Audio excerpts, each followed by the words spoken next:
विवेक देशपांडे के पास आती हूँ कि विवेक, आपको क्या लगता है कि क्या ज्ञानेश कुमार और धनखड़ साहब के कनपट्टी पर भी कट्टा लगाया गया होगा? आज ये शब्द इस्तेमाल करने में अजीब लगता है, लेकिन अगर आज अपनी मैसेज पहुंचानी है लोगों को तो इस पर बात करनी पड़ेगी। हमारे प्रधानमंत्री बात कर रहे हैं तो कम से कम हम उसको काउंटर करके कोई तो एक चीज बताएंगे लोगों को कि ये गलत है। जी विवेक। राजनीति में सभ्य भाषा का प्रयोग करना चाहिए, कम से कम सबसे ऊपरी स्तर पर जहां प्रधानमंत्री बैठते हैं और केंद्रीय नेतृत्व जहां होता है। राज्य में ठीक है, राज्य में भी होना चाहिए, लेकिन राज्य में कई बार बहुत रस्टिक बैकग्राउंड से आए हुए लोग होते हैं, तो वो अपनी भाषा का इस्तेमाल ठीक से नहीं करते, चाहे वो कांग्रेस का राज हो, चाहे बीजेपी का राज हो, ये होता है। लेकिन सर्वोच्च नेतृत्व के स्तर पर जहां प्रधानमंत्री बैठते हैं, राष्ट्रपति बैठते हैं और पूरा केंद्रीय मंत्रिमंडल होता है, जिनका सीधा ताल्लुक विदेशों से होता है, विदेश नीति से होता है, जिनको विदेश जाना पड़ता है और जिनके कार्यकलाप जो है वो पूरे अंतर्राष्ट्रीय स्तर पर जिसका कॉग्निजेंस लिया जाता है, ऐसे लोगों का जो कंडक्ट है वो बहुत ही सिविलाइज्ड होना बहुत जरूरी है। और इसका हमने सिविलाइजेशन की तरफ से शुरुआत की, मतलब जब 47 में हम स्वतंत्र हुए, उसके बाद के जो प्रधानमंत्री हमने देखे वो बहुत ही सिविलाइज्ड तरीके से बात करते थे, रखते थे अपनी बात। उनकी बॉडी लैंग्वेज, उनका कंडक्ट, उनके भाषा का स्तर वो हमेशा ही एक सिविलाइज्ड होता था। लेकिन धीरे धीरे जैसे हम भाजपा के और इवन अटल बिहारी वाजपेयी जो भाजपा को रिप्रेजेंट करते थे, उनकी भी भाषा बहुत ही सभ्य होती थी। लेकिन जब से मोदी जी आए हैं, भाषा का स्तर जो गिरा है वो बहुत नोटिसेबल है। मतलब बिल्कुल पहले दिन से वो आपको याद होगा जब वो मुझे लगता है कि 3-4 महीने ही हुए थे इनकी सरकार बनने के बाद, वो कोई निरंजना ज्योति नाम की कोई मंत्री थी, उसने रामज़ादा हरामज़ादा ऐसा कुछ कहा था, ऐसा डिस्टिंक्शन किया था और वहां से फिर ये पूरा इनका कम्युनल डिस्कोर्स शुरू हुआ था। और उसके बाद मतलब इसकी तो एक पूरा एक पुलिंदा बन सकता है अगर आप इनके वक्तव्यों का एक स्टेटमेंट्स का एक अगर रिकॉर्ड रखे, तो इतने खतरनाक और इतने असभ्य बयान इनके तरफ से आए हैं कि उसका एक पूरा लंबा चौड़ा लिस्ट बन सकता है। टॉप 100 बैड कोट्स अगर बनाया जाए तो उसमें 90 तो बीजेपी के नेताओं के होंगे। गिरिराज किशोर वगैरह, गिरिराज सिंह है, मैं वो हमेशा गलत नाम देता हूँ, गिरिराज सिंह वगैरह जैसे लोग। और अभी एक केंद्रीय मंत्री है, उसका वीडियो मैंने देखा है कि भाई जो बीजेपी के खिलाफ मतदान करने वाले लोग हैं उनको घर से बाहर ही ना निकलने दिया जाए। कोई केंद्रीय मंत्री, मुझे उस मंत्री का नाम पहली बार पता चला, क्योंकि बाकी तो काम कुछ करते ही नहीं है। उनके मंत्रालय में वो क्या करते हैं ये किसी को पता नहीं। गिरिराज सिंह ने एक मंत्री के तौर पर क्या काम किया है, इस देश को उस मंत्री का क्या कंट्रीब्यूशन है, या फिर वो कोई एक था वर्मा या कौन, उसके बेटे ने गाड़ी चलाई थी किसानों पर, उसका कंट्रीब्यूशन क्या है, उस आदमी ने इस देश को क्या दिया है, एक मंत्री के तौर पर उसका क्या कंट्रीब्यूशन है। तो वो ये करते करते कुछ नहीं है, मंत्री बने बैठे हैं केंद्र में और सिर्फ विट्रियोलिक बात करते हैं, पॉइजनस बातें करना, यही इनका मैंडेट ही वो है, इनको रखा ही उसलिए है इस तरह, क्योंकि इनके खिलाफ कोई कार्रवाई नहीं होती है।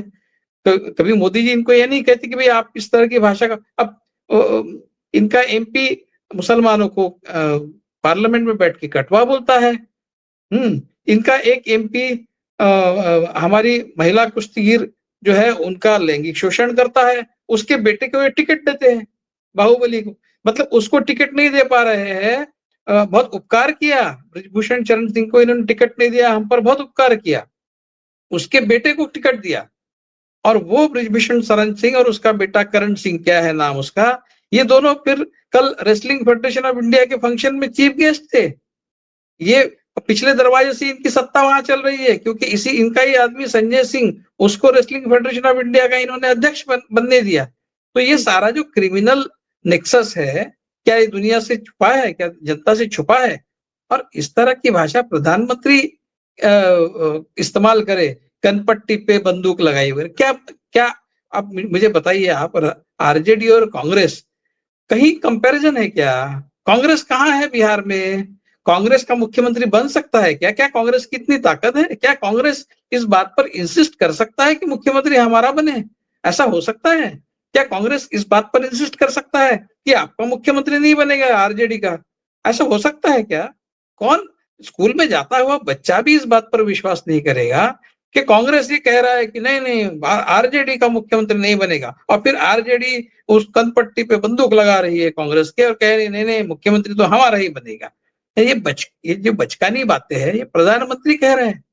और आप देखिए उनका टोन और टेनर क्या होता है जिस तरीके से, और उनका जो स्पीच में जो एक स्लोनेस आया है, मुझे तो अटल बिहारी वाजपेयी की याद आती है।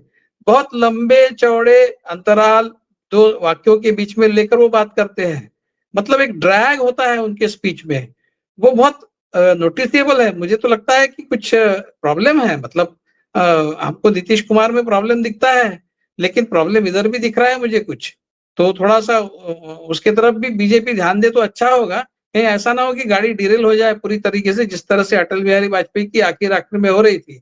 तो ये अब मोदी से किस सभ्य भाषा का की अपेक्षा करेंगे? वो लेकिन तो आपको लगता उन्होंने है कि जो इंस्टीट्यूशंस खत्म हो गए हैं या जिन इंस्टीट्यूशंस के चीफ्स ने बोलना बंद कर दिया है, स्टैंड लेना बंद कर दिया है, इसका मतलब यही है कि मोदी जी उसी मानसिकता को जीते हैं और सब पर कट्टा लगाकर रखते हो? मैं तो एग्जांपल यहाँ पर नहीं, ज्ञानेश कुमार और धनखड़ का लगा रही हूँ कि क्या उन लोगों के कनपट्टी पर भी मोदी जी ने बंदूक लगाई होगी इसीलिए वो बिल्कुल चुप है, और जो मोदी जी तभी कहते तो हैं दिन, मोदी जी दिन, फिर रात उन्होंने कहा तो रात। तभी तो इतनी बड़बड़ करने वाले जो हमारे उपराष्ट्रपति थे वो एकदम चुप कैसे हो गए?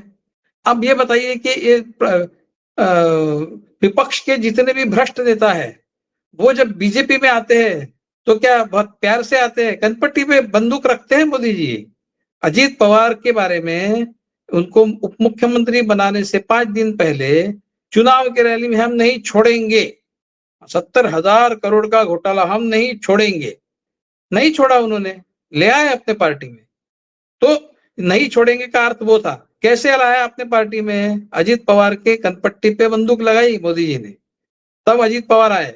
और ऐसे कई, जिसको मराठी में गणंग कहते हैं, मराठी में ऐसे लोगों को गणंग कहते हैं, जो मतलब बहुत खराब लोग होते हैं उनको गणंग कहते हैं। ऐसे कई गणंग लोग इन्होंने अपने पार्टी में न केवल महाराष्ट्र में लाए, हर जगह लाए। वो जो फलटन में हो रहा है महाराष्ट्र में, वो वो जो नाईक निंबाळकर नाम का नेता है इनका, वो क्या कर रहा है? वो किस तरह से मजदूरों के कनपट्टी पे बंदूक लगा के, और वो जो महिला डॉक्टर जिसने सुसाइड किया उसके कनपट्टी पे बंदूक लगा के उससे ये रिपोर्ट्स लिखवाते थे ये कि भाई वो मजदूरों को कुछ मारा पिटा नहीं गया है और मजदूरों को कोई इंजुरी नहीं है, इस तरह का वो फिट है, इस तरह का सर्टिफिकेट जबरदस्ती उस महिला डॉक्टर से लिखवा लेते थे। ऐसा आरोप है उनके ऊपर। और उस महिला ने सुसाइड किया ऐसा कहते हैं, कई कई लोग तो कहते हैं उसका एक्चुअली मर्डर हुआ है। बीड़ में क्या है, धनंजय मुंडे के लोगों ने बीड़ में क्या किया है? हाँ, वो जैन का जो जैन मंदिर की जो प्रॉपर्टी है पूना में, वो किस तरह से हथियाने की कोशिश की गई? क्या गणपति पे बंदूक लगा के नहीं की है? गणपति पे बंदूक लगाने का कल्चर तो इन्होंने लाया है और इन्होंने उस कल्चर को बढ़ावा दिया है, और ये बात करते हैं दूसरे की और अनरियलिस्टिक सिचुएशन है ये। ऐसा हो ही नहीं सकता कि कांग्रेस अड़ गई है कि मुख्यमंत्री तो हमारा बनेगा। अभी कम से कम 10 सीटें तो लाओ पहले, तब मुख्यमंत्री बनेगा ना, तब भी नहीं बनेगा। सबको पता है आरजेडी डोमिनेटिंग पार्टी और मुख्यमंत्री तो आरजेडी का ही बना है, और उन्होंने डिक्लेयर भी कर दिया है। अब डिक्लेयर तो कनपट्टी में बंदूक लगाने के बाद किया, ऐसा मोदी जी का कहना है। थोड़ा सा गिव एंड टेक होता है, खींच तान होती है, इसलिए कि बार्गेन होता है। बार्गेन का मतलब कनपट्टी पे बंदूक लगाना ऐसा थोड़ी होता है। आपका पार्टी का जो कल्चर है वो आप दूसरे पार्टी के साथ में क्यों जोड़कर देखते हैं? दूसरे पार्टियों में ऐसा कल्चर है ऐसा जरूरी नहीं है। आपके पार्टी में है, आप तो अपने लोगों के कनपट्टी पे भी बंदूक रखते हैं। आप गुजरात में 2 साल में पूरा मंत्रिमंडल जो है खाली कर देते हैं, दूसरा मुख्यमंत्री बनाते हैं, और जो पहला मुख्यमंत्री है वो कुछ बोल नहीं सकता। कभी कभी उसका एक्सीडेंट में मौत भी हो जाती है, विमान दुर्घटना में। गुजरात में क्या हरेन पंडा के कनपट्टी पे बंदूक किसने लगाई? आपने ढूंढ के निकाला है आज तक? आपका काम नहीं है गुजरात के मुख्यमंत्री जब थे तब और आज प्रधानमंत्री है बीजेपी के एक नेता का मर्डर हुआ, क्या हुआ उस तहकीकात का? किसने किया मर्डर? किसने लगाई थी कनपट्टी पे बंदूक? आपका काम नहीं है, जिम्मेदारी नहीं है? नेहरू ने क्या किया वो जाने दो। आपके मुख्यमंत्री होते हुए हरेंद्र पंड्या का मर्डर कैसे हुआ? किसने किया? इसकी तहकीकात करो ना पहले। फिर वो आरजेडी और बीजेपी कांग्रेस के बीच में क्या हुआ वो बाद में बताओ। पहले हरेंद्र पंड्या का क्या हुआ ये बताओ। और फिर वो बीजेपी वो जो इसके नेता थे विश्व हिंदू परिषद के जो जिन्होंने फिर विश्व हिंदू परिषद छोड़ दी, मैं नाम भूल रहा हूँ, वो जो रो रहे थे, वो जो भाग के कहीं हाँ उनको भागना पड़ा था, वो डर गए थे। उनके कनपट्टी पे बंदूक किसने लगाई थी? विश्व हिंदू परिषद वाले थे। आप तो अपने ही लोगों की कनपट्टी पे बंदूक रखते हैं। तो ये जो है असभ्य भाषा, हमने याद करिए, आप याद करिए नरसिंह राव को, आप याद करिए अटल बिहारी वाजपेयी को, पंडित नेहरू को, इंदिरा गांधी को, आप याद करिए मनमोहन सिंह को। क्या डिग्निफाइड पर्सनैलिटीज थी ये सारी, कितनी डिग्निफाइड, गुजराल से लेके सब, विश्वनाथ प्रताप सिंह से लेके सब, हर एक, चंद्रशेखर, सारे लोग कितने डिग्निफाइड तरीके से अपने आप को कंडक्ट करते थे। और ये जो कॉन्ट्रास्ट हम देख रहे हैं मोदी जी और बाकी सारे प्रधानमंत्रियों के बीच में, इतना नोटिसेबल है, तो कई बार तो शर्म भी आती है। वो किस तरह की बात करते हैं, अरे ये क्या देश था, बहुत शर्म आती थी कि हम भारतीय है वगैरह, इस तरह की बात कोई प्रधानमंत्री कर सकता है? तो ये मुझे लगता है कि आप न तो इलेक्शन कमीशन से कोई अपेक्षा रख सकते हैं, क्योंकि हो सकता है उनकी कनपट्टी पे बंदूक लगाई गई हो, क्योंकि इससे पहले भी क्लियर कट इलेक्शन कोड का वायलेशन अमित शाह ने भी किया है, प्रधानमंत्री ने भी किया है। क्या एक्शन लिया आपने? इलेक्शन कमीशन ने क्या एक्शन ली? तो कनपट्टी पे बंदूक कौन किसके रख रहा है ये स्पष्ट है। मोदी जी चाहे कुछ भी कहे, जो समझदार इस देश के नागरिक है वो बिल्कुल समझते हैं कि कनपट्टी पे बंदूक कौन रख सकता है, किसकी नीयत है वैसे रखने की, और किसके कनपट्टी पे बंदूक रखी जा रही है। बिल्कुल। नीलू।